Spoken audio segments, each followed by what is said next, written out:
What is going on, everybody? So the time has finally come. Today I'm going to cover the 10 best first-person shooter games for the ROG Ally. And I've been culminating this list for almost a year now because it has been more than 9 months since the ROG Ally has released, and it has changed this channel, and it has changed the way a lot of people have thought about handheld gaming devices. This year has proven to blow expectations out of the water when it comes to portability versus fidelity. Like I stated before, the ROG Ally has zero compromises. You can play pretty much any game you want at one of the top resolutions, which is 1080p. I personally don't think that handhelds are ready for any resolution higher than 1080p just yet, and honestly I can't really tell the difference for the most part, especially when it comes to a 7 or 8 inch screen. But today I'm going to cover the top 10 best FPSs for the ROG Ally.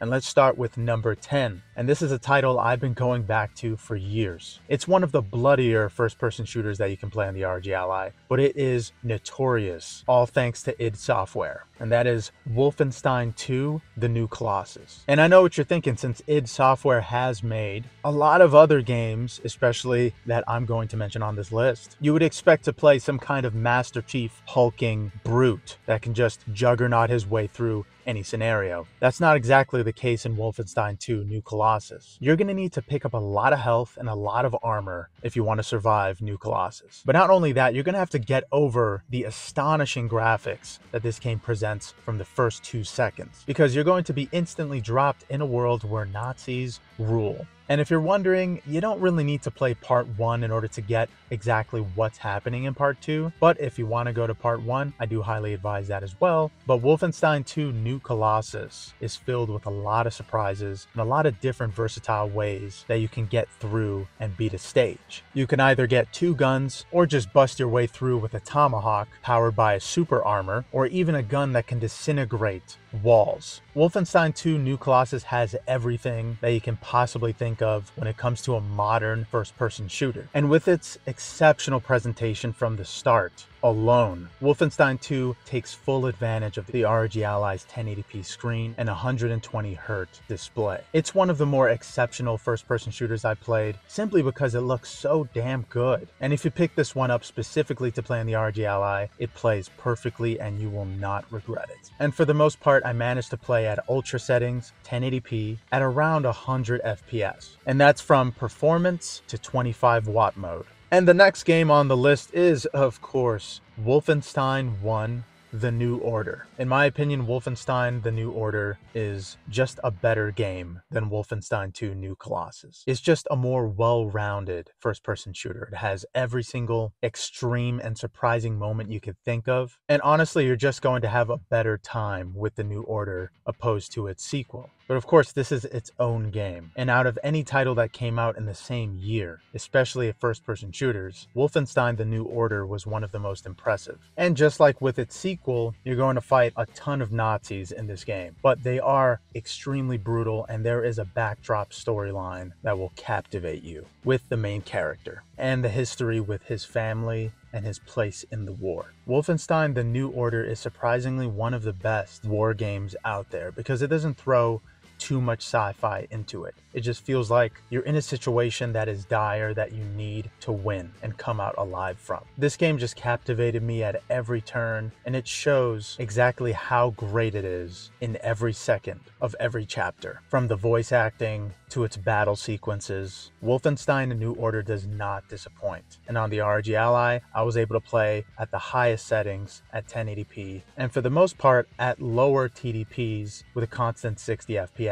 This game came out in 2014, so it's not exactly the most demanding. And speaking of older titles that aren't very demanding, one of the best first-person shooter games that I've played in the past 10 years has been a game called Borderlands 2, mainly because it made the concept of a looter shooter. It is the original looter shooter, and it's a sequel that ostracized its predecessor. It made Borderlands 1 look like a joke in comparison. Borderlands 2 has countless weapons that you can upgrade and mix with your other attributed characters, and it is the definitive cooperative first-person shooter game. So if you are thinking about picking a game up on Steam specifically for a handheld so you can play alongside your friends or family, Borderlands 2 is the best game you can think of to take full advantage of its multiplayer aspect. But even playing this game alone is a ton of fun. It's a game that you can play with friends and then step away and level up your character, so when you return alongside them, you have countless new tricks and attributes to show off. Borderlands 2 is a timeless first-person shooter and just a timeless game alone to show off, play with friends, and just live through nostalgia with this title. It is the OG looter shooter, and once you pick it up, it's something that you won't forget. And on the ROG Ally, I managed to play this game at whatever TDP I wanted, especially during multiplayer, at the highest settings at 1080p with a solid 60 FPS. And the next game on the list is not so old. It actually came out a few years ago, and it is the third part in an exceptional trilogy, and that is Metro Exodus. This is an open world first-person shooter game with a sci-fi backdrop that has been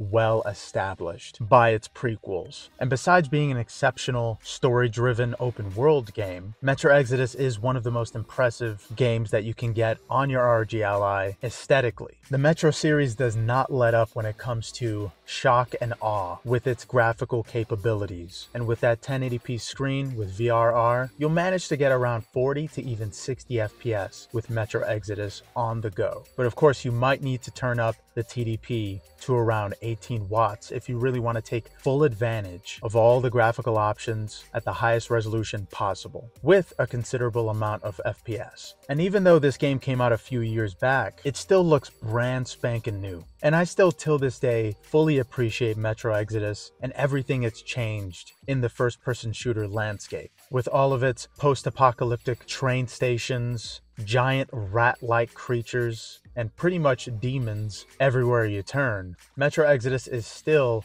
consistently full of surprises, just like its prequels, Metro 2033 and Last Light. And the next game on the list is a classic, but do not play the classic version of Far Cry 3 because it sucks. Far Cry 3 Original was one of the first games I played after building my first gaming PC. It's a game that most people build gaming PCs for, so playing this on a gaming handheld PC is something that I can't fully accept just yet. It's so surreal to play a game like Far Cry 3 on the go, on a handheld like the ROG Ally that has zero compromises in terms of fidelity, FPS, and just graphical horsepower. Playing Far Cry 3 on the Ally is beyond an exceptional experience. It's the perfect experience. It's something that I've always wanted to do, and I never thought I would be able to do. And we all know the story with Far Cry 3. You're this normal kid with a brother in the military that just so happened to get lost in a third world country. And well, in this third world country, it pretty much teaches you that not every country is as kind as America. Stereotypically, I guess. Because you are just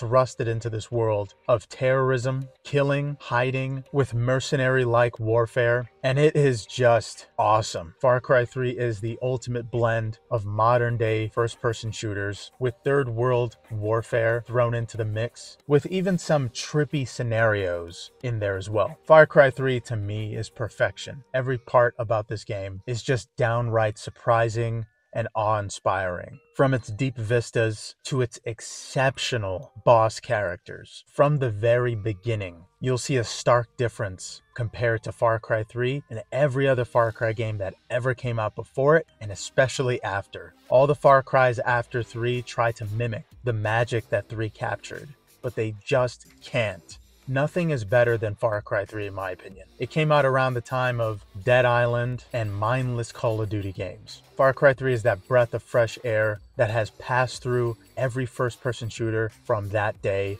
that this game released. And of course, you'll be able to play it at a reasonable TDP from 11 to 15, from 900p to 1080p. But I prefer playing Far Cry 3 on my ROG Ally at 1080p with 15 watts, because to me that's just the only way to fully take advantage of your experience with a game such as Far Cry 3. And if you haven't checked it out, if you have after watching this video, let me know exactly what you think about it in the comments. And the next game on the list I merely picked based on aesthetic and intensity alone. If you just want to pick up any kind of mindless first-person shooter to play on the go on your ROG Ally, then Bright Memory is the game to turn to. And I'm not talking about Bright Memory Infinite, I'm talking about the first Bright Memory game. Out of any first-person shooter on the list, this is pretty much the best looking one. Bright Memory is a mindless first-person shooter, but it is the most detailed, mindless first-person shooter you will ever get to play. You pretty much take the helm as a character called Shelia,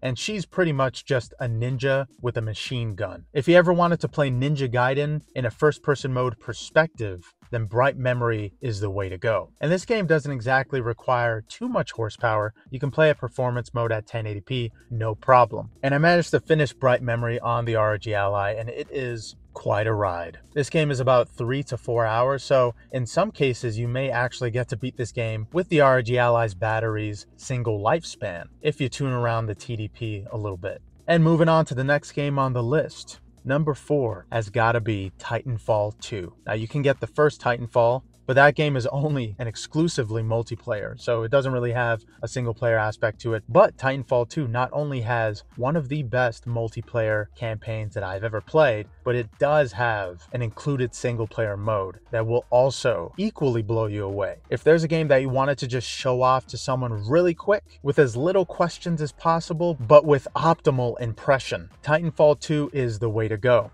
I remember playing this on the Steam Deck and I couldn't believe my eyes, but on the ROG Ally, Titanfall 2 at 1080p max settings with only 13 watts is one of the more definitive first-person shooters you can play on the Ally. And originally I had Bright Memory Infinite at number 4, but I thought Bright Memory 1 is good enough. Titanfall 2 takes the place of number 4 mainly because of its absolutely wonderful storyline and gameplay. The people that made this game are the guys that made the original Modern Warfare 1 and 2. Now those are the best Call of Duties out there. Infinity Ward and Treyarch made a split, and then those made a split and they went off and deviated to different studios. And one of those studios and people in the studio were the people that made Titanfall 2. And this is one of the most impressive and fluid first-person mode games you will ever play in your entire life. I'm surprised there isn't a Titanfall 3, but instead Respawn Studio made Star Wars Jedi Survivor, and that game didn't really turn out very well. Now did it? But Titanfall 2 is looking back at the good old days of first-person shooters and exactly the potential that they could have had. Titanfall 2 is one of the most exceptional and easy to pick up first-person shooters out there. It is just like Bright Memory, where it's simplistic and complicated at the same exact time, and those are the best first-person shooters that you can get. And speaking of OG first-person shooters that are unforgettable, number 3 has gotta be Call of Duty Modern Warfare Remastered. Now, I love the original Modern Warfare. I still play that till this day, but Remastered just looks so dang good. I remember trying to play Remastered on the Steam Deck, and it really just didn't play very well. Now, that was the time I tried to play on the Steam Deck, but on a handheld as beefy and powerful and small as the ROG Ally, a game like Call of Duty Modern Warfare Remastered is pretty much made for it. It looks astonishing, and it plays exactly like the original, if not just a little more tweaked here and there to make the gameplay just a lot more impressive. And if you know Modern Warfare, you know that Modern Warfare 1 has the best single player campaign that you can get right now. It's better than 2 and 3 combined, in my opinion. And that's the original Call of Duty 2 and 3, as well as Modern Warfare 2 and 3 combined. That's 4 games combined. And the reason I picked Modern Warfare opposed to Black Ops is because, well, Modern Warfare is just better. That's it. Black Ops took what made Modern Warfare a great Call of Duty game and made it slightly better. In my opinion, Call of Duty Modern Warfare was the original revolutionary. And moving up the list, number 2 was a really tough one to pick, but I ultimately had to go to technically one game, but it isn't really one game, and that is Halo Master Chief Collection. Now, technically this is one launcher that links to 8 different games and 7 different Halo titles, because Halo 4 is not a Halo game, I'm sorry. But Master Chief Collection takes every single original Halo game and remasters all of them in one massive collection. Now, of course, if I were to pick one Halo game, it would either be Halo 2 Remastered or Halo 3. But the hell with that, I'm just going to pick Master Chief Collection. And if you don't know why Halo Master Chief Collection is number 2, then you don't know video games, and you should educate yourself by picking up this game and seeing where the true original legendary first-person shooters began. Now, it was either between Halo Master Chief Collection and Doom 2016, and I just had to pick Halo Master Chief Collection. And on the ROG Ally, right now, Halo Master Chief Collection plays amazingly. It plays perfect with any TDP I put it at. I can play the game at 1080p with a locked 60 FPS for the most part. And the next and final game on the list, which is number 1.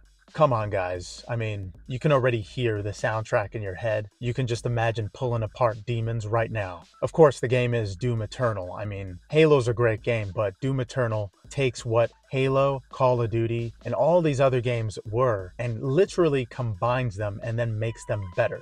Doom Eternal is the quintessential first-person shooter that you should have in your collection. If you like M-rated games or not, Doom Eternal is actually the most impressive game I have ever played in my entire life. It takes what video games should be in modern time and then amplifies that idea by 1,000. Doom Eternal has the soundtrack, the aesthetic, the gameplay, the story, the environments, and it even has platforming down. It's kind of not fair to compare every other game on this list to Doom Eternal because Doom Eternal wins every single time. This game is even about 20 hours. It's an extremely long and fast-paced first-person shooter. And just when you think Doom Eternal's perfect enough, there's even DLC for this game that takes everything up 100 notches. Without any kind of doubt, Doom Eternal is my favorite first-person shooter. Even if I have the entire Halo collection on the go, Doom Eternal is still an impressive game I go back to on the go on the ROG Ally. And playing this game at 1080p at 60 FPS is the best thing ever. It's better than anything you could think of. It's better than your favorite food. It's better than your favorite movie. Playing Doom Eternal on the go without any kind of compromise is a truly special experience. And if you haven't tried Doom Eternal already, I don't believe you. There's no way that you haven't tried this game. If you're into video games in any sort of extent, you'll know about Doom Eternal. But yeah, guys, that's been my top 10 first-person shooters for the ROG Ally specifically. These games blew me away, and while playing on the ROG Ally, they blew me away a second time. And if you had any games in mind that you would like to add to the list, or any honorable mentions, let me know in the comments. But yeah, guys, thank you so much for watching. Hope you guys have a good one. Later.